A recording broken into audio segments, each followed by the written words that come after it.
Indian universities भी lag behind the global universities. इसका क्या रीजन है? आपकी रिसर्च कम्युनिटी के काम आनी चाहिए। उससे थोड़ा सा नुकसान ये हुआ कि हम लैब तक सीमित हो गए। इंडिया में रिसर्च पे हमारी जीडीपी का सिर्फ 0.7% आज के डेट में खर्च होता है। अगर आप यूरोप और अमेरिका का सिस्टम देखें, जो उनका लास्ट लेडर ऑफ जॉब है, वहाँ हमारा पीएचडी का बच्चा काम कर रहा है। जिसको उनके फर्स्ट लेडर में काम करना चाहिए था, वो लास्ट लेडर पे काम कर रहा है। This is very very important, जो आने वाले 5 साल से भी कम में यूनिवर्सिटीज का सीन बदलने वाला है। यूनिवर्सिटीज का अभी सबसे बड़ा चैलेंजेस क्या है? सबसे बड़ी प्रॉब्लम है जो टीचर्स की ट्रेनिंग है। अगर आप ही पे स्किल नहीं है तो आपने उसको स्किल्ड कैसे करना है? ऐसा क्यों आपने कहा कि जो पहली अपॉर्चुनिटी है उसमें पहाड़ की लड़की जो है वो भागना चाहती है? भागने का मतलब है मेरा, वो छोड़ना चाहती है पहाड़ को। प्लान एक तो सतत प्रक्रिया है। तो यूनिफॉर्म सिविल कोड मैम है क्या? अभी तक बहुत सारे लोगों को लगता है कि ये यूनिफॉर्म है। तो जो यूनिफॉर्म सिविल कोड है, समान नागरिक संहिता, वुमन के फेवर में है, वो है लिव इन रिलेशनशिप का registration. Are you a feminist? I am not, because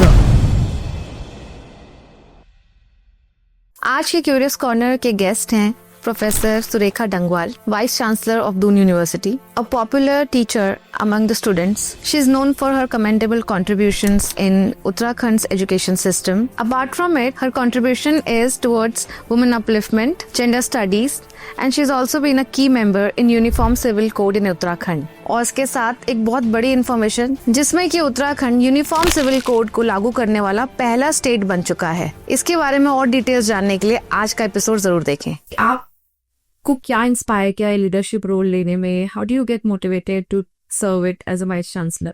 the post of vice chancellor is administrative plus academic. When this Doon University vice chancellorship came to me and I decided to be there because earlier Kumaon University में भी vice chancellorship थी, श्रीदेव सुमन में भी advertisement निकला था, लेकिन मुझे उसका भी एक चॉइस थी कि एक ऐसी यूनिवर्सिटी हो जिसमें पहले मैं कुछ कर सकूं और करके दिखा सकूं। क्या वाइस चांसलर्स को यूजुअली सेकंड टर्म मिलता है और is it's on their contribution? Usually नहीं मिलता है, क्योंकि आपको जो कुछ करना होता है, जो कुछ एटलीस्ट आप उसकी नींव रख चुके होते हो फर्स्ट टर्म में।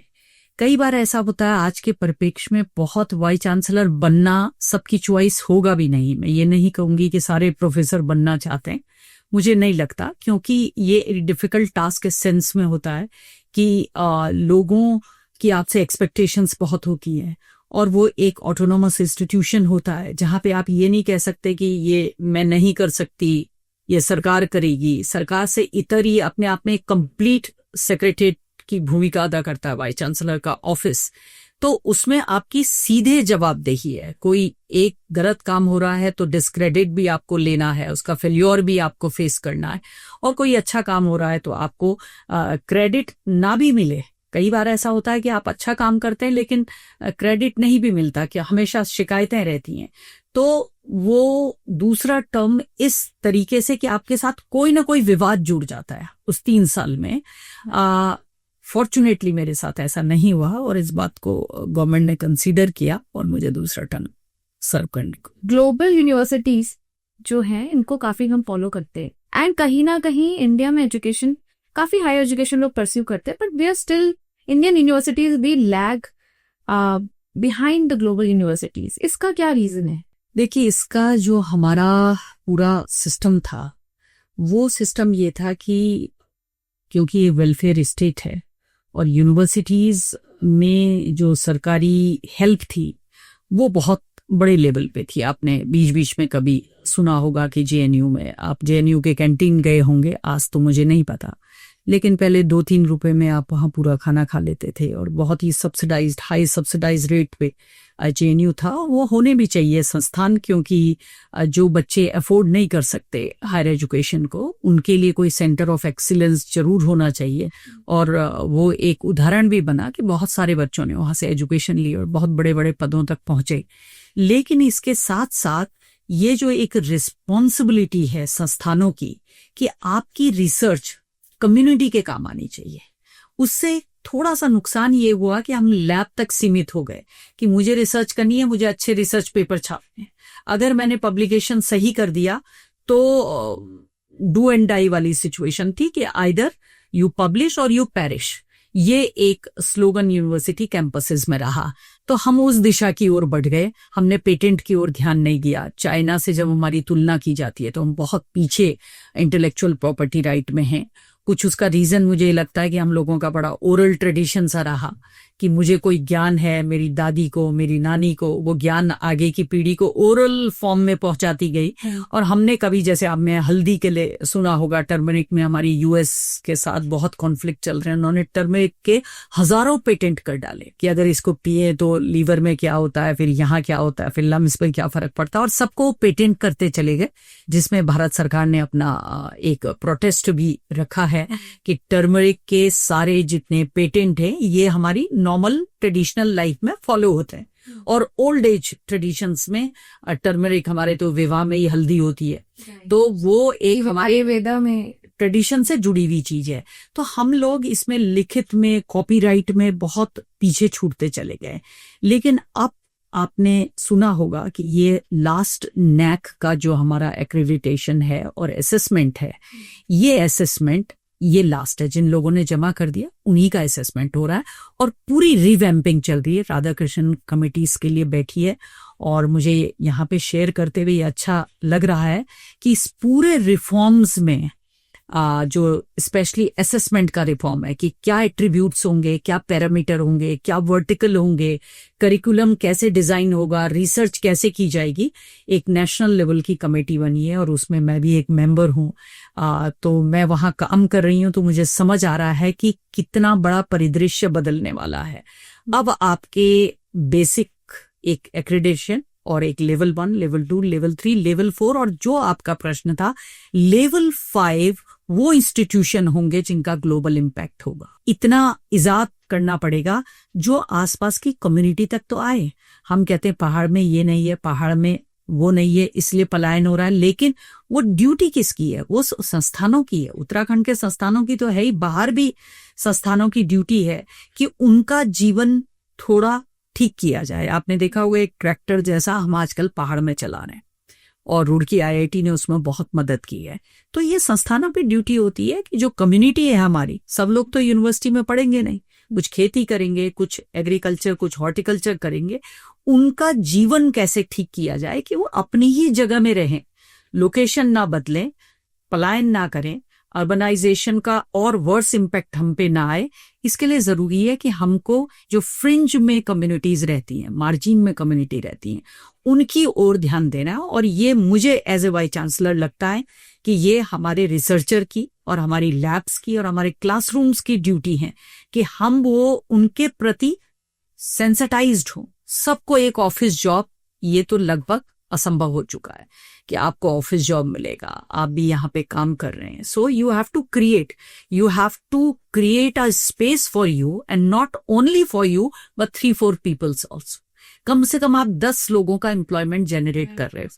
तो आप कैसे इसको ज्यादा अप स्केल कर सकते हो, कैसे बढ़ा सकते हो, यह आप पे डिपेंड है। लेकिन आपको आप बनाने के लिए, अंकिता को अंकिता बनाने के लिए इंस्टीट्यूशन का इसमें बहुत योगदान है कि वो उसकी स्किल को कैसे बढ़ाएं और कैसे उसको इस ओर प्रेरित करें कि वो सेल्फ एम्प्लॉयमेंट करे और लोगों को जो थोड़ा सा स्किल्ड तो हैं लेकिन उस लेवल के नहीं है, उनको अपने साथ जॉब देके स्किल्ड करे। ये जब मल्टीप्लाई होगा तब आप इस 1.5 अरब की आबादी के देश में ये समझ पाएंगे कि 2047 तक जो एक सपना देखा जा रहा है आदरणीय प्रधानमंत्री जी के द्वारा विकसित भारत का, तब आप इसको विकसित, without youth, without their skill, without their employment, ये एक बेमानी होगा ये कहना कि हम विकसित हो रहे हैं। हमें सबकी हैंड होल्डिंग करनी है और सबको साथ लेके चलना है। इनोवेशन की बात जैसे आपने बोला, ग्लोबल इनोवेशन की एरा में हम लोग रह रहे हैं अभी, एंड इंडिया में रिसर्च पे हमारी जीडीपी का सिर्फ 0.7% आज के डेट में खर्च होता है। क्या आपको लगता है कि अगर गवर्नमेंट की तरफ से इसमें थोड़ा सा और बूस्टअप हो जाए, एंड एकेडमिक सिस्टम ने बोला एकेडमिया एंड इंडस्ट्री दोनों का कॉम्बिनेशन अगर इसका एडअप हो जाए, तो क्या रिसर्च एंड इनोवेशन, रिसर्च की क्वालिटी स्पेशली इंडिया में चेंज होगी, थोड़ा सा इम्प्रूवमेंट आएगा ग्लोबली? अगर आप यूरोप और अमेरिका का सिस्टम देखें तो वहां जो रिसर्च होती है वो बहुत ही रिगरस, बहुत ही ड्रिलिंग होती है और उसके बाद एम्प्लॉयमेंट पे बात नहीं होती, असिस्टेंट प्रोफेसर नहीं बनना उनको, इस पे बात होती है कि वो कौन सा एम्प्लॉयमेंट करेंगे, वो किसके लायक बन चुके हैं। इसके कॉन्ट्रेरी हमारे देश में आप इंडस्ट्री में भी देखो, जो उनका लास्ट लेडर ऑफ जॉब है, जिसको आप ग्रुप डी कहते हैं, ग्रुप सी कहते हैं, वहां हमारा पीएचडी का बच्चा काम कर रहा है, या वहां हमारा एमएससी का बच्चा काम कर रहा है, जिसको उनके फर्स्ट लेडर में काम करना चाहिए था, वो लास्ट लेडर पे काम कर रहा है।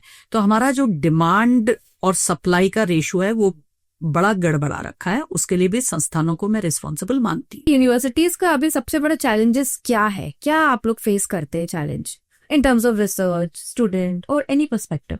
जो सबसे बड़ा चैलेंज है, मुझे लगता है, पहले ऐसा लगता था कि फाइनेंस शायद सबसे बड़ा चैलेंज है। मुझे ये लगता है कि फाइनेंशियल रिसोर्सेज उतनी बड़ी प्रॉब्लम नहीं है, अगर आपको गवर्नमेंट की स्कीम्स का पता हो, आप अपने स्टैंडर्ड को उस लेवल तक ला सकें और पूरा एक टीम वर्क में काम कर सकें। मेरी अपनी व्यक्तिगत ये कोशिश रहती है कि मैं इन चीजों को, वाइस चांसलर की जो चेयर है उसको मैं प्रोटोकॉल में नहीं बांधना चाहती कि एक प्रोटोकॉल है कि मैं केवल हेड से मिलूंगी या मैं केवल डीन से मिलूंगी।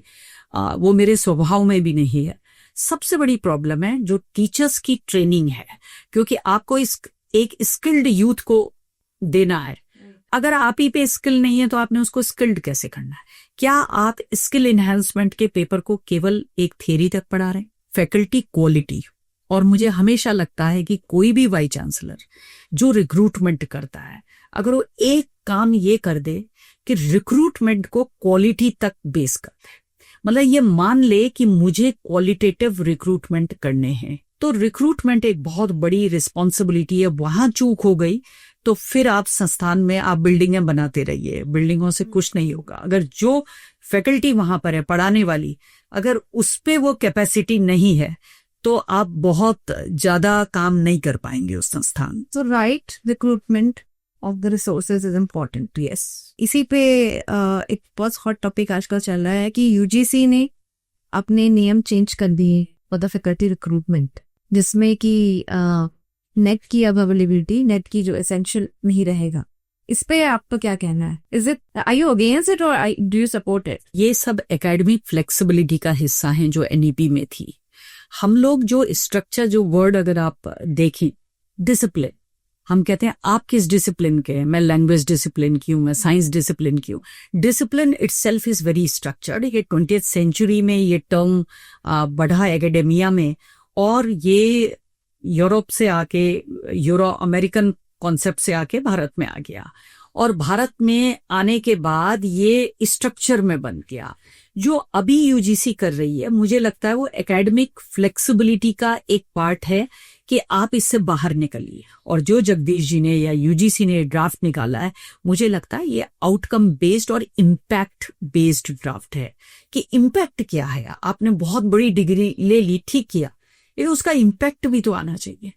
अब वो नहीं है कि मैं कुछ कर रहा हूं, आपको मैं 20 साल बाद बताऊंगा, हम पे समय नहीं है। We are very desperate about catching the train, और जितनी जल्दी हम आगे बढ़ेंगे उतना 2047 तक हमारे अपने संस्थान की उस यात्रा में हम भी सहयात्री बन पाएंगे, भागीदार बन पाएंगे। कि एनईपी जड़ से जगत तक की यात्रा है, तो जड़ से तो आपको रूटेड रखना ही है, लेकिन जगत तक भी तो जाना है बच्चे ने।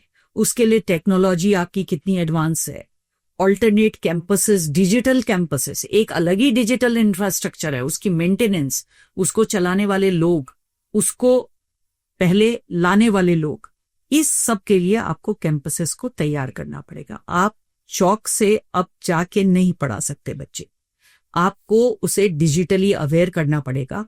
और मेरा बच्चा दूसरे के लर्निंग मैनेजमेंट सिस्टम या स्वयं पोर्टल या मूक, जो भारत सरकार की योजनाएं हैं, उन तक क्यों ना जाए, उसको क्यों ना बेनिफिट मिले। अगर मुझसे अच्छा कोई हार्वर्ड का प्रोफेसर पढ़ा रहा है तो उसको राइट है कि वो पढ़ाए, और टीचर्स की ड्यूटी है कि वो उन सारे पोर्टल में अपनी मौजूदगी दर्ज कराएं। और मैं अपने टीचर को हमेशा कहती हूं कि जब बच्चे गूगल में जाके और किसी जगह अपनी फीस भर के स्टैनफोर्ड के प्रोफेसर को एक्सेस कर पा रहे हैं या इंडियन इंस्टीट्यूट ऑफ साइंसेस के प्रोफेसर को एक्सेस कर पा रहे हैं, तो आप सोचिए आपको कितना अपने को ठीक करना है। और जिस दिन आप कोशिश करिए कि वो किसी पोर्टल को ढूंढे और वो आपके सब्जेक्ट में किसी एक्सपर्ट को ढूंढे तो आप वहां दिखाई दें। So the presence of the teacher beyond the classroom is very essential. अब आज का टीचर ये नहीं कह सकता मैंने 2 क्लास ले ली या मैंने 3 ले ली और मैंने पढ़ा दिया, अब मुझे यूनिवर्सिटी से कोई कुछ नहीं कहेगा, मैं चला। उसको अपडेट करना पड़ेगा, अदरवाइज वो एलिमिनेट हो जाएगा। एलिमिनेट ऐसे कोई नहीं होगा कि कोई बाई चांस किसी टीचर को निकाले और फिर वो कोर्ट में चला जाए, ये ऐसे नहीं होना है। जब आपका रिलेवेंस खत्म हो जाएगा, जब बच्चे आपसे पढ़ेंगे ही नहीं, जब बच्चे आपके द्वारा पढ़ाए जाने वाले किसी कोर्स में इनरोल्ड ही नहीं होंगे, तो सरकार आपको क्यों पैसा दे, सरकार आपको क्यों रखी? तो अब आपके पास ऑप्शन ज्यादा नहीं रह गए अपने को स्किल करने के, ऐसा मैं इसको इस रूप में देखती हूँ। आपको हर दिन बच्चे को नहीं करना है स्किल, पहले अपने को स्किल्ड होना है, अपने को ट्रेंड होना है, एबिलिटी अपनी हर जगह दिखानी है, विजिबिलिटी हर जगह आपकी होनी चाहिए, उस हर प्लेटफॉर्म में होनी चाहिए जो भारत सरकार ने डिस्टेंस मोड में रखी हैं और लर्निंग मैनेजमेंट सिस्टम के तहत तैयार की हैं। आपने एनईपी में देखा होगा 40% आप ऑनलाइन सुविधा दे रहे हैं बच्चे को। आप खुद ही बच्चे को कह रहे हैं कि तुम अर्न करो, एबीसी में एकेडमिक बैंक ऑफ क्रेडिट में डालो, 60% आपने ऑफलाइन क्लास पढ़ ली, उस 60-40 के रेशो से आपको डिग्री दे दी जाएगी। और डिग्री में हम बार बार बच्चे को कह रहे हैं कि ये एक तरह से पिज्जा बेस है, जो टॉपिंग करनी है वो आपने करनी है। आपने देखा होगा कि स्टैनफोर्ड कितने कोर्सेस कह रहा था, 15 दिन के ये कोर्स, 1 महीने के ये कोर्स, और लोगों ने उनको 15-15 हजार रुपए की फीस भरी, पता नहीं कितने कितने डॉलर में फीस भरी। आप उसकी ऑथेंटिसिटी चेक कर लीजिए उस सर्टिफिकेट की, but you have to transfer those earned 2 credits to your ABC in the name of that particular students. तो ये जो आपने एक प्रश्न किया था वो सभी के दिमाग में है कि सरकार कह रही है डिसिप्लिन वो नहीं भी है, और नेट किसी में कर लेता है या पीएचडी किसी में कर लेता है तो वो पढ़ाने में सक्षम होगा। सरकार इतनी फ्लेक्सिबल क्यों हो रही है? सरकार फ्लेक्सिबल इसलिए हो रही है कि कोई भी स्टूडेंट, जैसे होमी भाभा थे हमारे, वो बहुत अच्छे सिंगर थे, वो बड़े साइंटिस्ट थे और वो सिंगर भी थे। तो कभी भी आपके पास एक ऐसा गुण होता है जिसको आप अपने करियर में ढाल पाते, आपका पैशन है वो, उस पैशन में ढाल पाने में सरकार मदद कर रही है। क्योंकि अगर आप ऐसे बीए निकालते रहेंगे हजारों की संख्या में और एम्प्लॉयमेंट का वो बढ़ाते रहेंगे कि ये एम्प्लॉयड नहीं हो पा रहे हैं, एम्प्लॉयबल नहीं है, तो सरकार का जो टारगेट है वो पूरा नहीं हो पाता। यूजीसी ने जो भी ड्राफ्ट निकाला है उसमें कुछ कमियां हैं, लोग उसमें अपने लिख रहे हैं और उन्होंने सजेशन मांगे हैं, पब्लिक प्लेटफॉर्म में 5 फरवरी तक हम सबको अपनी राय भी उसमें देनी है।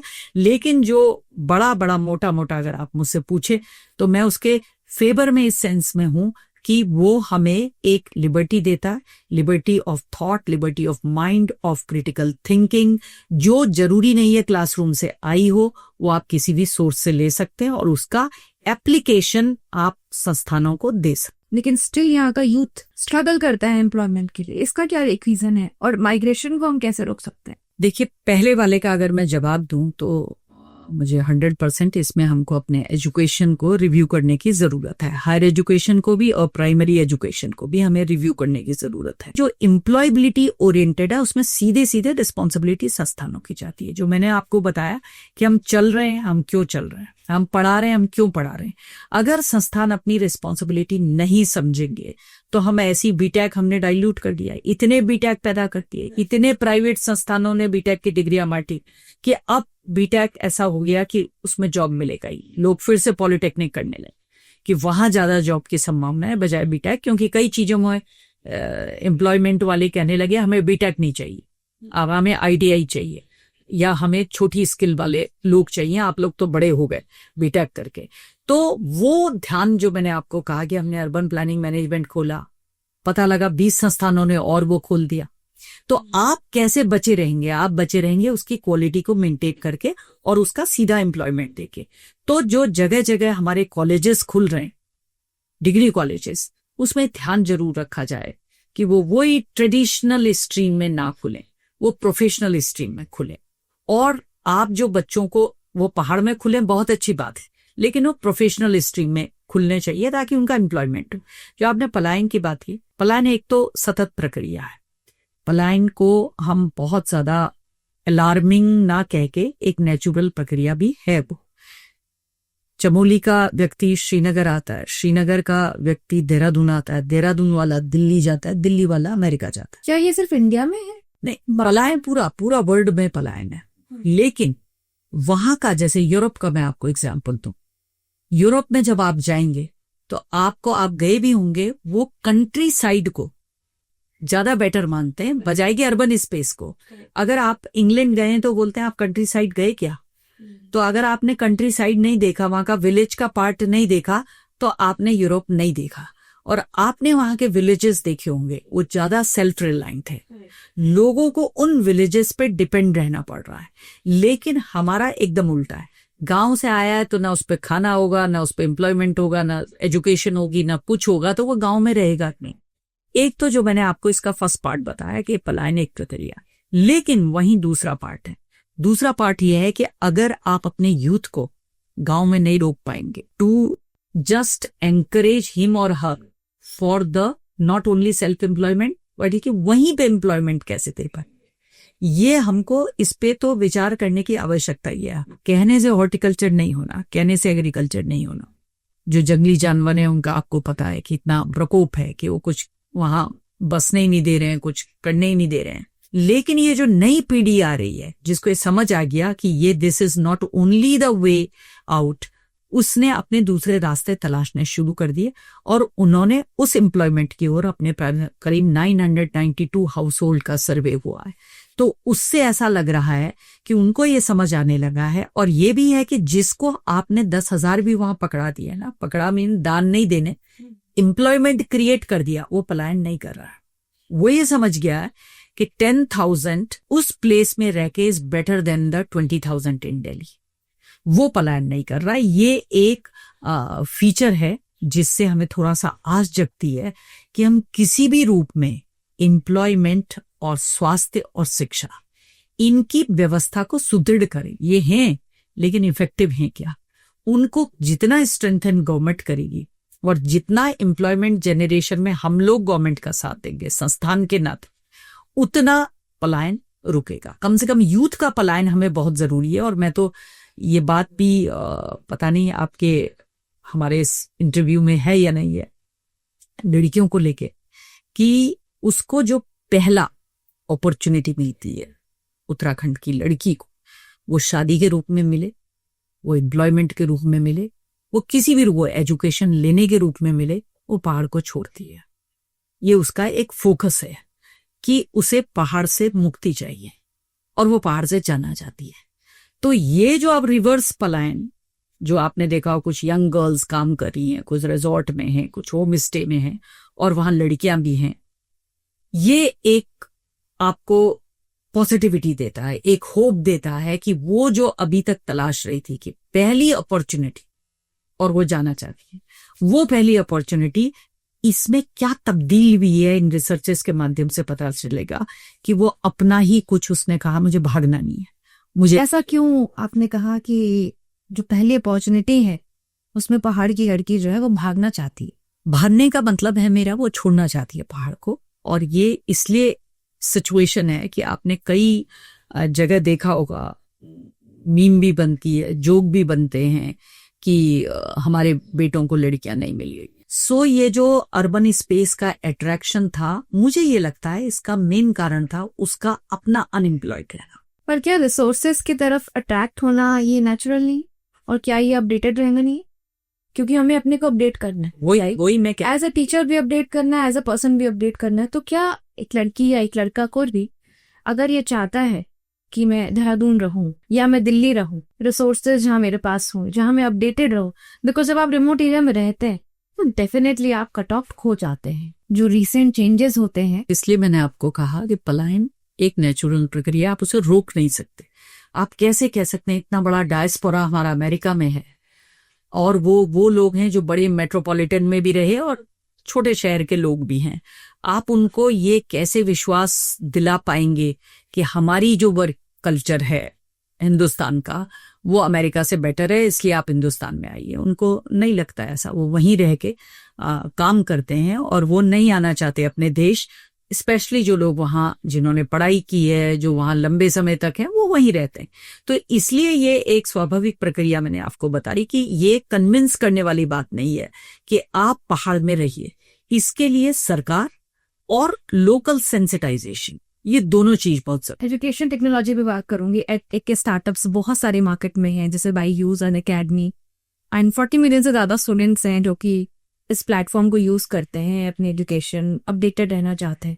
ऐसे भी यूनिवर्सिटी एंड जो रेगुलर मोड के ऑर्गेनाइजेशन, एजुकेशन इंस्टीट्यूट हैं, ये कैसे अप टू द मार्क रहते हैं? यही मैंने आपको जो चैलेंजेस आपने पूछा था, ये भी एक बहुत बड़ा चैलेंज है कि when they are there in the market और लोग उनसे एनरोल्ड हैं और आप अपना रेगुलर अटेंडेंस ले रहे हैं, उनको अटेंडेंस के लिए फोर्स कर रहे हैं, आप उनको दे नहीं पा रहे हैं कुछ या नहीं कर रहे हैं, ये सबसे बड़ा चैलेंज है।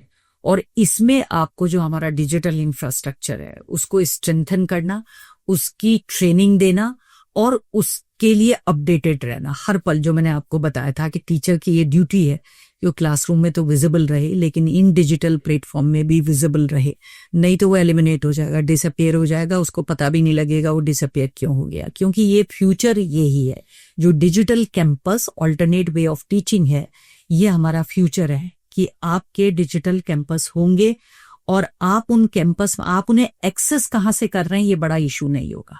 आप घर में बैठ के एक्सेस कर रहे हैं या आप क्लासरूम में आके कर रहे हैं, या आपकी यूनिवर्सिटी ने एक ऐसा इंफ्रास्ट्रक्चर बना दिया कि आपका 1-to-1 लगातार संपर्क बना हुआ है अपने बच्चों से। तो अगर आप इस अनुसार नहीं चलेंगे तो आपको पीछे छूटना है। टेक्नोलॉजी का पूरा 100% यूज आपको करना है कि this technology oriented IT enabled and digital campus infrastructure, इसके लिए क्या हमारे इंस्टीट्यूशन तैयार है। और इसके लिए न केवल आप ही को उनको पढ़ाना है, वो ही नेटवर्क आपने एक्सेस लेनी है पूरे ग्लोबल इंटरनेशनल इंस्टीट्यूशन से और नेशनल रेप्यूट के इंस्टीट्यूशन से। और एक इसी से जुड़ा है mapping of the curriculum, it is very important. ये मैपिंग क्या है, जैसे 6 यूनिट में एक सिलेबस बंधा है, मेरी सपोज पहली यूनिट है इंट्रोडक्शन ऑफ फिजिक्स और समथिंग, तो मुझे उसी में सेमीकंडक्टर के बारे में सपोज मैं बता रही हूं, तो उसी पहली यूनिट में मुझे मैपिंग ये करनी है why I am teaching it, इससे तुम्हें क्या एम्प्लॉयमेंट मिलेगा। क्योंकि सरकार कह रही है वो 1 साल के बाद बाहर चले जाएंगे आपका सर्टिफिकेट लेके, 2 साल के बाद डिप्लोमा लेके जाएंगे, 3 साल के बाद ऑनर्स डिग्री लेंगे, 4 साल के बाद ऑनर्स विद रिसर्च डिग्री लेके जाएंगे। तो अगर वो 1 साल करके जा रहा है तो वो खाली हाथ तो जाएगा ही। सरकार ये एक्सपेक्ट कर रही है या NEP ये एक्सपेक्ट कर रही है कि उसके पास कोई ना कोई स्किल होनी चाहिए। So what I mean to say, so this is very very important, जो आने वाले 5 साल से भी कम में यूनिवर्सिटीज का सीन बदलने वाला है। The whole scenario will be changed. मतलब समथिंग, कोई ना कोई नवाचार तो आपको करना पड़ेगा। बिना नवाचार, बिना इनोवेशन के टीचिंग लर्निंग अब नहीं रहेगा। This is what I perceive ऐसा आने आप वाले। कहना चाह रहे हैं कि universities are ready and they are preparing for next 5 years, I think, because generation Z जिसकी हम बात कर रहे हैं, they are going to dominate the workforce by 2030. Uttarakhand में महिलाओं के रोल के ऊपर मैं बात करना चाहूंगी। You being women and being in patriarchal system, जिसको हम कहते हैं कि वाइस चांसलर एक वुमेन का होना बहुत बड़ी बात है। स्पेशली हमारे स्टेट की हिस्ट्री भी रही है। चिपको आंदोलन से अगर हम देखें, रूरल इकोनॉमी, एग्रीकल्चर की बात करें तो भी वुमेन का बहुत ज्यादा इंपॉर्टेंट रोल रहा है। तो कैसे एजुकेशन सिस्टम या फिर हम कैसे वुमेन को फॉस्टर कर सकते हैं इन लीडरशिप रोल्स, उसके बारे में मैम थोड़ा सा इंफॉर्मेशन दीजिए। अंकिता, मुझे लगता है कि जो ये उत्तराखंड की वुमन है, ये बॉन्ड लीडर है। सारा का सारा उत्तराखंड की हिस्ट्री उनके इर्द गिर्द घूमती है। कुछ भी काम करना है उनके इर्द, और बड़े कामों में अगर आप देखें कि चिपको तो आपने देखा ही, अमेरिकन यूनिवर्सिटी में बिल्कुल केस स्टडी में पढ़ाया जाता है। मैं वहां गई थी तो मैंने देखा था, मैंने वो जिक्र किया तो मुझे पता लगा कि ऑलरेडी वहां के सिलेबस में पढ़ाया जाता है। तो चिपको मूवमेंट से लेकर जितने भी हिमालय बचाओ, हिमालय बसाओ आंदोलन और ये एंटी लिकर मूवमेंट, और सारे जितने मूवमेंट है वो सब महिलाओं ने लड़े हैं, वुमेन ड्रिवन है, विमेन ड्रिवन है। और उसके अलावा वहां जो विमेन की एक स्ट्रेंथ है कि उनको, आप कहते हैं हम एम्पावरमेंट दूसरे सेंस में करते हैं, सरकारी सेंस में, अदरवाइज वो एम्पावर्ड है। देखिए वो अकेले पता नहीं कितने किलोमीटर चलती है एक दिन में, अपने बुजुर्गों को वो साथ रखती है, अपने बच्चों को वो साथ रखती है। और इस सारी जद्दोजहद में जब उसको लगा कि मेरे बेटियों के लिए विशेषकर और मेरे बच्चों के लिए, युवाओं के लिए, तो यहाँ कोई एजुकेशन इंस्टीट्यूशन ही नहीं है। और फिर गढ़वाल विश्वविद्यालय की स्थापना की लड़ाई शुरू हुई। और जब आप उसकी हिस्ट्री को देखते हैं तो वो भी पूरी विमेन ड्रिवन थी और वो उसके सेंटर में थे कि हमको विश्वविद्यालय चाहिए और हमको आज ही विश्वविद्यालय दो। और आपको पता है कि उस समय H.N.. Bahuguna ji chief minister थे और ये फैसला हुआ कि गढ़वाल विश्वविद्यालय और कुमाऊं विश्वविद्यालय खोला जाएगा। उससे पहले हम आगरा के साथ थे, बाद में मेरठ के साथ आ गए। तो ये जो अलग शिक्षा की जगाई वो उन महिलाओं ने जगाई जिनको अपनी बेटियों के लिए पहाड़ जैसा जीवन नहीं चाहिए था। वो चाहती थी कि वो एजुकेटेड हों और वो अपने पैरों में खड़ी हों। और वो इतनी जो टफ टेरेन में वहाँ स्कैटर्ड लैंड होल्डिंग्स हैं, एग्रीकल्चर के नाम पे वो एग्रीकल्चर में आता भी है या नहीं आता, ये सारी उसकी एक पीड़ा थी। और उसने इस तरीके से उनका जिंदगी, हमारी जिंदगी बदल दी। मेरे फोरफादर्स ने या मेरी नानी ने या मेरी दादी ने हमारी जिंदगी बदल दी। और उस तरीके से उनको देख के वो ही मेरे लिए रोल मॉडल रहे कि वो कितने टफ तरीके से काम करते थे और कैसे उन्होंने अपने बच्चों को पढ़ाया। आज वो जंगली जानवरों से भी लड़ रही है, तो बाघ से भी बढ़ जा रही है, कभी उसका निवाला बन जा रही है, कभी घास के लिए जा रही है तो गिर जा रही है। बहुत टफ उसकी जिंदगी आज भी है।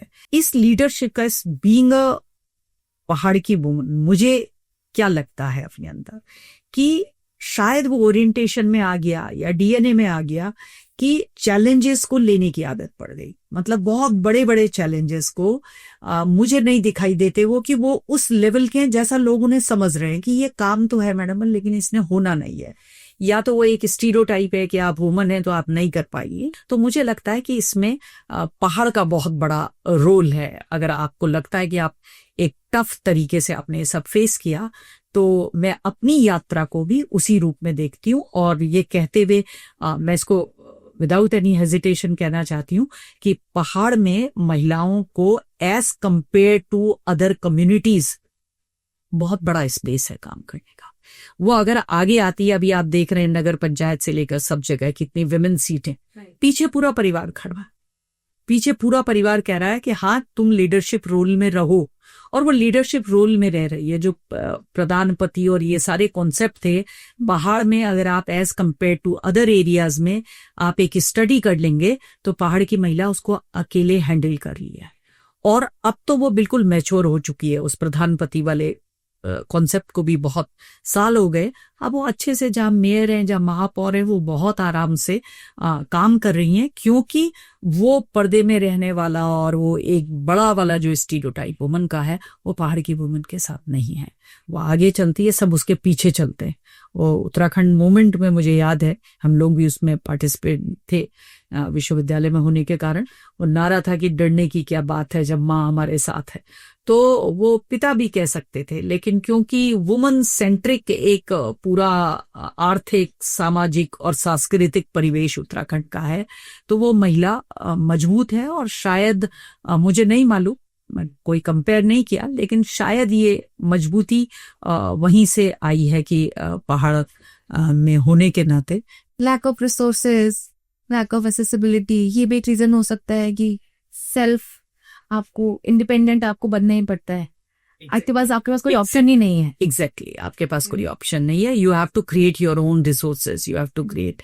और आप क्रिएटिव भी हो जाते हैं। मतलब गौरा देवी, अगर आप रामचंद्र गुहा को पढ़ेंगे तो उस दिन सारे लोग गोपेश्वर बुला लिए गए थे रैनी से, और गोपेश्वर में उनको 1962 का कोई कॉम्पनसेशन मिल रहा था चाइना वॉर का। तो वो ये कहना, क्योंकि पुरुष वहां नहीं थे तो महिलाओं को आगे आना पड़ा। तो ऐसा नहीं है कि वो उस रोल में है जहां आप फेमिनिज्म को डिफाइन करें और वो कहे आदमी कुछ नहीं है और मैं, वो भी नहीं है। वो एक ऑब्वियस रोल है कि अब हम क्या करें इसमें। और ये उनकी क्रिएटिविटी है कि उन्होंने कहा कि चिपक जाते हैं तो फिर हम ही को मारेंगे और क्या करेंगे। और ये कहना स्लोगन के जंगल मेरा मायका है और मैं इसे आपको नहीं दूंगी, तो ये सारे जो स्लोगन है ये मुझे लगता है जैसे झांसी की रानी ने कहा कि ये मेरी झांसी है मैं इसे नहीं दूंगी, वैसे ही गौरा देवी का स्लोगन है। तो ये होता है ऑब्वियस लीडरशिप, जब आपके अंदर एक स्वाभाविक तरीके से लीडरशिप होती है, और वो उत्तराखंड की हर महिला के अंदर वो लीडरशिप है, इसलिए उत्तराखंड की महिला इतनी स्ट्रांग है। और आपने बहुत अच्छी बात की कि उसके पास ऑप्शन नहीं है, और वो ऑप्शन ने उसको टफ बना दिया। अगर उसको दूर से पानी लाना पड़ता है या घास लाना पड़ता है तो उस ऑप्शन में फिर वहां संभावना है कि लेपर्ड दिख जाए, कुछ दिख जाए, उससे भी जूझना पड़ता है। उसने उसको टफ बना दिया उसकी प्राकृतिक जो इकोसिस्टम पे। तो पहाड़ की नारी सब पे भारी, बिल्कुल। Are you a feminist? I am not, because अगर आप डिफाइन करेंगे फेमिनिज्म को तो इसका कुछ और ही मतलब है। फेमिनिज्म एक एक्सक्लूसिव सा मूवमेंट था, इंक्लूसिविटी का लैक था। जैसे क्या गौरा देवी को ये पता था कि वो इको फेमिनिस्ट हैं, वो इन्वायरमेंट को लेके चल रही हैं, आगे नहीं पता था।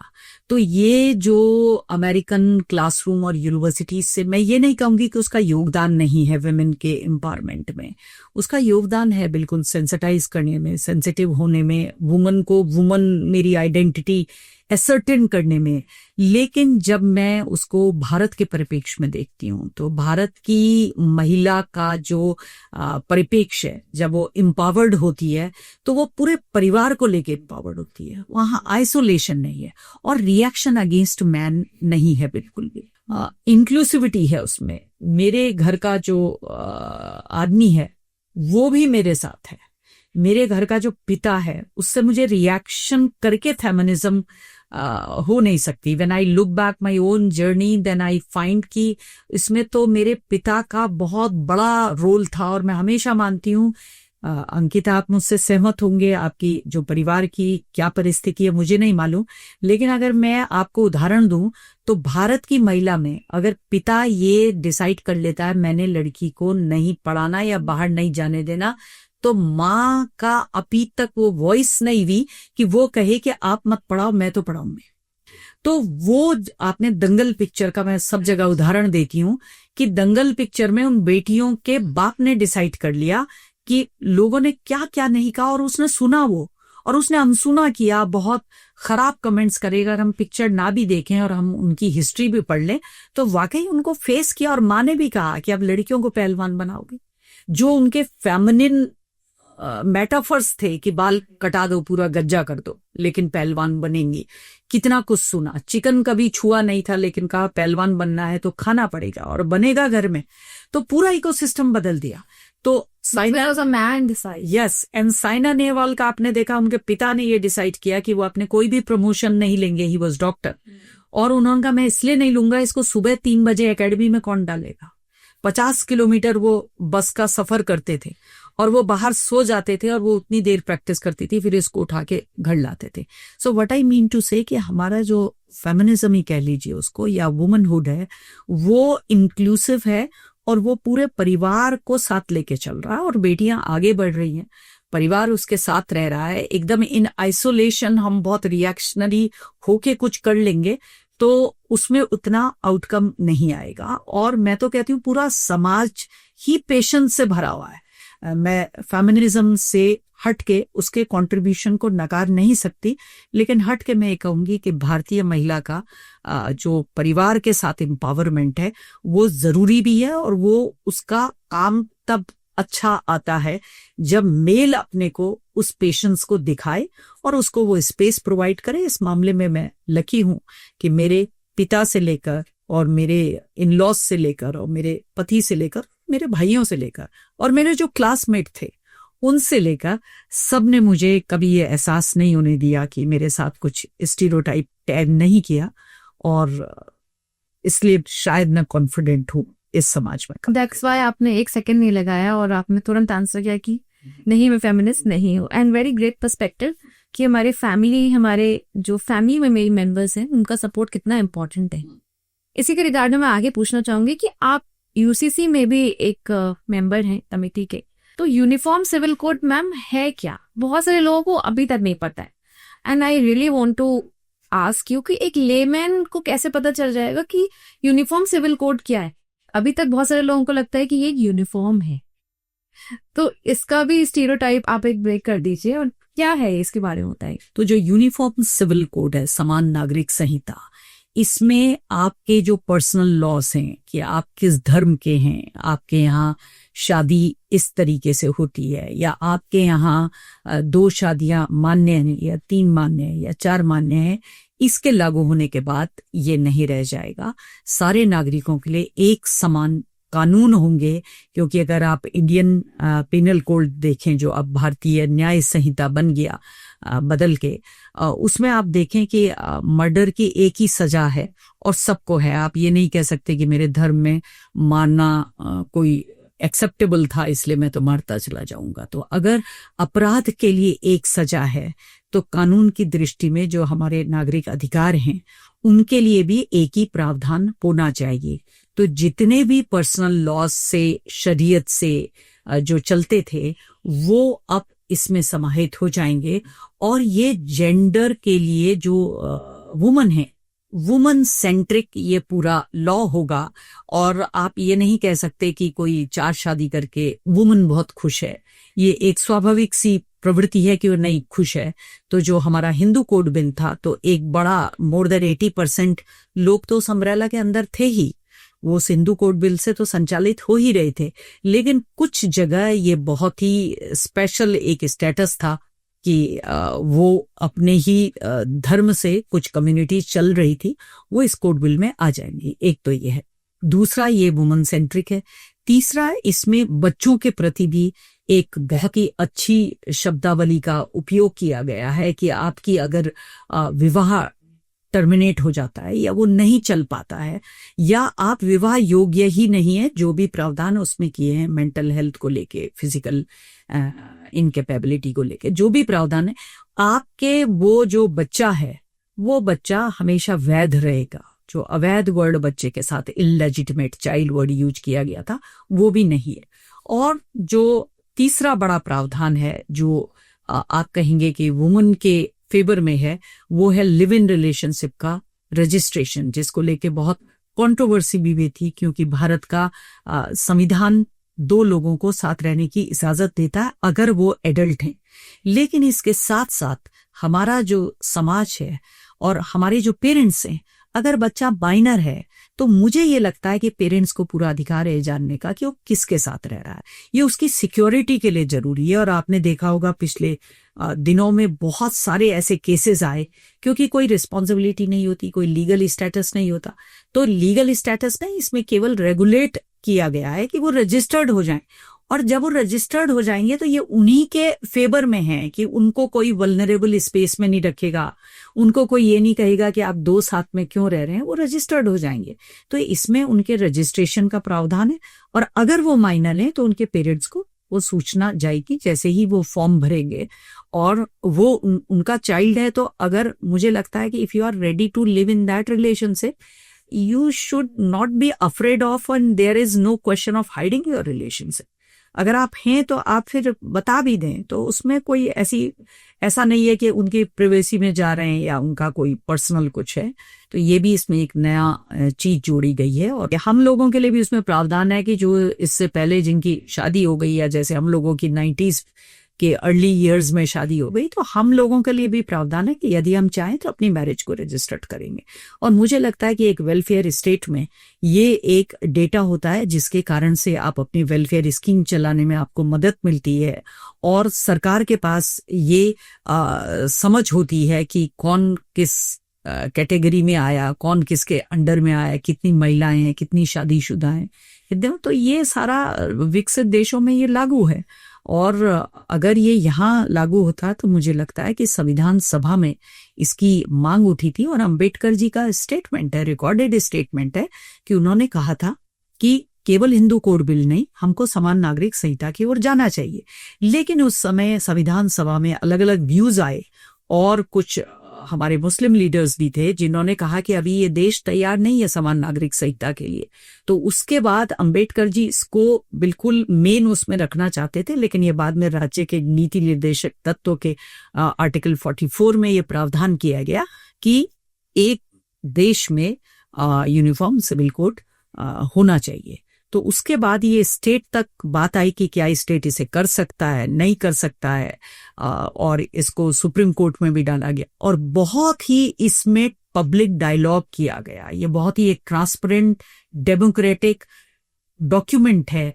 जब ये धीरे धीरे, आपने देखा होगा रोज एक न्यूज आती है कि सैनिकों के लिए वसीयत के लिए क्या सुविधा की है, महिलाओं के लिए क्या सुविधा की है, और लिव इन में कैसे रजिस्ट्रेशन करना है। ये इसके बाद सारे पुलिस डिपार्टमेंट सबकी ट्रेनिंग चल रही है और ट्रेनिंग का पार्ट भी ये पूरा हो गया। और सबसे अच्छी बात इसमें ये है कि ये यूजर्स फ्रेंडली है। आप अपने मोबाइल में अब धीरे धीरे आपको लगेगा कि यू वांट टू रजिस्टर्ड, आपको लाइन में नहीं खड़ा होना। आपके दिमाग में बैगेज अपना हटा दीजिए कि इतने कागज मांग रहे हैं, हम क्या करेंगे। जैसे आप एक नॉर्मल फॉर्म भरते हैं, नॉर्मल रजिस्ट्रेशन करते हैं, उसी की लॉन्चिंग आदरणीय मुख्यमंत्री जी कल करेंगे। और मुझे लगता है कि ये एक क्रांतिकारी कदम भी है। और अच्छा ये है कि आजादी के बाद उत्तराखंड एक पहला स्टेट बन जाएगा जो कि यूनिफॉर्म सिविल कोड को लागू करेगा और अपनी सारी बहनों को, सारी महिलाओं को उस अम्ब्रेला के अंतर्गत लाएगा, जिसमें धर्म के नाम पे और जो आपके हलाला जैसी कुप्रथाएं हैं और इद्दत जैसी कुप्रथाएं हैं, उसके अधीन जब वो आएंगी तो वो इन धर्म के नाम पे इन कुप्रथाओं का शिकार नहीं बनेंगे और एक इंडिपेंडेंट वुमन की तरह अब 21वीं शताब्दी का देश है तो उसमें आगे बढ़ेंगी। और धर्म तो सारे एक ही हैं, सबकी शिक्षा एक ही है, इसलिए उसका मिस इंटरप्रिटेशन करके उसको ऐसा नहीं डालना है कि लड़की की आपको लगता है कि उसकी 13 साल में ही वो शादी के योग्य हो जाती है और आप करने के लिए स्वतंत्र होते हैं। ऐसा अपराध करने की किसी को भी अब छूट नहीं। तो उत्तराखंड पहला ऐसा राज्य होने वाला है जो कि यूनिफॉर्म सिविल कोड को लागू करेगा। इसमें क्या चैलेंजेस आएंगे, क्या डिसएडवांटेज भी इसके कोई हैं? मुझे नहीं लगता इसमें कोई चैलेंजेस आएंगे। जैसा मैंने आपको बताया कि मोर देन 80% आबादी तो हिंदू कोड बिल के अधीन थी ही, तो इसमें कोई चैलेंजेस नहीं आएंगे। लेकिन जो ट्रेनिंग और इम्प्लीमेंटेशन का पार्ट है, इसको बनाया इतने सुदृढ़ तरीके से गया, ये सेल्फ एक्सप्लेनेटरी है। इसकी वेबसाइट में आपको इसकी रिपोर्ट भी मिल जाएगी, इसको अगर आपने डिटेल में पढ़ना है वो भी मिल जाएगा, और सारी चीजों के कि पूरे उत्तराखंड के लोगों ने इसका कैसे स्वागत किया, उनके क्या इसमें विचार थे। मैं ऐसा नहीं कहूंगी कि सब फेवर में थे, डिसफेवर वालों ने भी दिया। पूरा पाई चार्ट बना के हमने उस किताब में इसको डॉक्यूमेंट किया है कि कितने लोगों ने ना क्यों बोला, किस स्टेज पे ना बोला। बहुत लोगों को ये था कि हमारी डाइवर्सिटी पे एक अटैक तो नहीं है और हमारा देश डाइवर्स है, लेकिन मेरा हमेशा से ये मानना है कि डाइवर्सिटी एक अलग पार्ट हो गया ना। आप निकाह करके शादी करिए, इसमें यूनिफॉर्म सिविल कोड का कोई लेना देना नहीं। आप सप्तशती से विवाह करिए, इसमें हमारा कोई लेना देना नहीं है। आप किसी भी आप चर्च में जाके विवाह करिए, इससे कोई लेना देना नहीं है। आपकी मेथोडोलॉजी, आपका तरीका विवाह का क्या है, आपकी मान्यताएं क्या हैं, आपकी परंपराएं क्या हैं, उससे यूनिफॉर्म सिविल कोड का कोई लेना देना नहीं है। यूनिफॉर्म सिविल कोड बस ये मानती है कि हम एक नागरिक की तरह अपने कर्तव्यों, अपने अधिकारों के लिए संवेदनशील रहें और हम ये समझें कि जैसे एक पुरुष है और आप जो महिला है उसको आप एक से अधिक विवाह, और उसकी उम्र आप 18 साल भी नहीं होने देते और आप कहते हैं कि ये आपके पर्सनल लॉ में इसको अलाउ किया है इसलिए हम करेंगे। तो ऐसी हमने कई बेटियों से बात की जिनका ये कहना था कि हमको पढ़ाने ही नहीं भेजते, कहते हैं अब वो पढ़ा लेगा लड़का, उसकी ड्यूटी है तुम्हें पढ़ाना, पहले निकाह कर लो, पहले शादी कर लो, वहां चले जाओ। तो ये सारी चीजों पे रोक लगेगी और ये वुमन सेंट्रिक और जो चिल्ड्रन हैं उनकी ओर ध्यान दिया गया है। वसीयत में जो कॉम्प्लिकेशंस आते हैं उसकी ओर ध्यान दिया गया है कि आप वसीयत किसी के आप पर्सनल विल कर रहे हैं और आपको इंटरस्टेट विल कर रहे हैं तो आप किस तरीके से, उसमें ठोस प्रावधान है। और क्योंकि इसमें समय बहुत दिया गया और बहुत अध्ययन के बाद इसका रूल मेकिंग अलग कमेटी बनी थी जिसमें मैं रूल मेकिंग कमेटी में भी एक सदस्य थी। हमने चैलेंजेस के लिए बहुत कम स्कोप रखा गया, लेकिन क्योंकि न्यायालय अपनी जगह है, यदि किसी को व्यक्तिगत रूप से कोई परेशानी आएगी तो वो न्यायालय में जाएगा। ये आपने लिव इन के बारे में भी बात करेगी कि इसमें लिव इन में जो लोग रहना चाहते हैं वो रजिस्टर कर सकते हैं, तो क्या ये वंस होगा या एक ही बार कर सकते हैं या फिर बिकॉज टर्मिनेशन ऑफ रिलेशनशिप का भी है। आपको ये डिक्लेयर करना पड़ेगा कि आप लिव इन में थे, क्योंकि मुझे ये लगता है ये हर नागरिक का कर्तव्य है ये जानने का कि जिस पार्टनर के साथ वो जा रहा है उसका बैकग्राउंड क्या है। तो अगर आप एक से अधिक लिव इन में हैं, आप एक तो एट ए टाइम नहीं रहेंगे, उसका प्रावधान है। एक अगर आपने छोड़ दिया, आपने कहा मैं अब रहता ही नहीं हूं या मैं अब रहती ही नहीं हूं और मुझे दूसरे रिलेशनशिप में जाना है, तो आपका डिक्लेरेशन ऑफ दैट भी होना है उसमें कि आप थे, कितने पीरियड के लिए थे और अब आप नए रिलेशनशिप। जैसे आप शादी के लिए करते हैं एग्जैक्टली, मुझे रजिस्टर करते मुझे हैं। अंकिता हमेशा ये लगता है कि रिलेशनशिप में ऑनेस्टी इज वेरी इंपॉर्टेंट। तो जब एक ऐसी चीजें सामने आती हैं कि आप रिलेशनशिप में आप बता नहीं रहे या आप शादीशुदा हैं, आप फिर लिव इन में किसी और के साथ रह रहे हैं, तो वो जो बच्चियां हैं उनका ये अधिकार है और उनको डिस्करेज किया गया है कि एटलीस्ट आप माइनर में लिव इन में ना जाएं तो बेटर रहेगा। लेकिन अगर आप जा रहे हैं तो आपके पेरेंट्स को जानने का हक है, उन्होंने आपके रेयरिंग की है, केयर की है, आपको पढ़ाने के लिए भेजा है, तो उनको भी जानने का हक है कि एटलीस्ट आपका पोस्टल एड्रेस है कहाँ, आपका स्टेइंग कहाँ है, वो जान सके ताकि आप सिक्योर हो सके। आपकी सेफ्टी हमारे लिए इम्पोर्टेंट है। बाकी ऐसे रोकने का या इम्पोजिशन करने का कोई इरादा ना तो यूसीसी कमेटी का था और ना सरकार का है कि किसी के व्यक्तिगत मामलों में झांके तो उससे सरकार को भी कुछ नहीं मिलना, हमको भी समाज के तौर पे कुछ नहीं मिलना, पर हम एक रिस्पॉन्सिबल सिटीजन के रूप में बिहेव करें, ये यूसीसी का उद्देश्य है कि अब हम नागरिक हो गए तो हमें नागरिक कर्तव्यों का पालन करना, नागरिक अधिकारों के बारे में अधिकारों की तरह बिहेव करना पड़ेगा। मेरे अधिकार तभी तक बियॉन्ड बाउंड्रीज जाने चाहिए जब तक कि दूसरे का वो हस्तक्षेप ना करे दूसरे की इसमें। तो पेरेंट्स के भी अपने अधिकार हैं, बड़े लोगों के भी हैं, परिवार के भी अपने मूल्य हैं। ये भारत का समाज है, इसमें पारिवारिक मूल्यों को आप बिल्कुल किनारे नहीं रख सकते। उनका भी आपको ध्यान में रखना है, अपनी विरासत का भी ध्यान में रखना है। और आपकी अपनी we all are aware that 21st century है और रहने के तरीके बदल गए, लोगों की सोच बदल गई और जेंडर रोल्स बदल गए। सबसे बड़ी बात है जेंडर रोल्स बदल गए और उस जेंडर रोल्स के अनुसार दोनों जेंडर के रोल बदले हैं। तो दूसरा जो जेंडर है, हमारे यहाँ ये भी प्रॉब्लम है कि जेंडर रोल बदले, वुमन तो बदल गई, वो तो अर्नर बन गई, ब्रेड विनर बन गई और ऑफिस जा रही है, अपना काम कर रही है, लेकिन मेल की अभी वही एक्सपेक्टेशन उससे है। तो जेंडर रोल अगर बदले तो मेल को भी बदलना है उसी गति से। तो ये हमारे लिए एक ऐसी बात है कि बदल रहा है तो आप रह रहे हैं लिव इन में, कोई प्रॉब्लम नहीं। बस आप थोड़ा सा उसको रजिस्टर्ड करके अपने को जो वल्नरेबल स्पेस में आप आ गए हैं और दूसरे लोग आपको एक्सप्लॉइट करने लगते हैं, उन सब चीजों का बहुत ही अध्ययन के साथ, ये ऐसे हल्के में कोई कदम नहीं उठाया गया, बहुत अध्ययन के साथ इस कदम को रखा गया है, स्कूल को बनाया गया। तो कल्चर डाइवर्सिटी को मेंटेन करते हुए जेंडर इक्वालिटी पे भी फोकस करते हैं, कम्युनिटी अपलिफ्टमेंट का आई थिंक एक मैसेज है जो यूनिफॉर्म सिविल कोड से जाने वाला है। Thank you so much ma'am for your insight so much and हमें बहुत मजा आया आपसे बात करके, बहुत सारे इनसाइट्स पता चले, स्पेशली यूनिफॉर्म सिविल कोड के बारे में। इतने सारे मिथ्स थे दिमाग में, इतने सारे क्वेश्चंस क्वेरीज थे, वो सब क्लियर हो गए। Thank you so much. तो ये था हमारा आज का एपिसोड। इसी तरह की और कॉन्वर्सेशन सुनने के लिए लाइक, शेयर एंड सब्सक्राइब।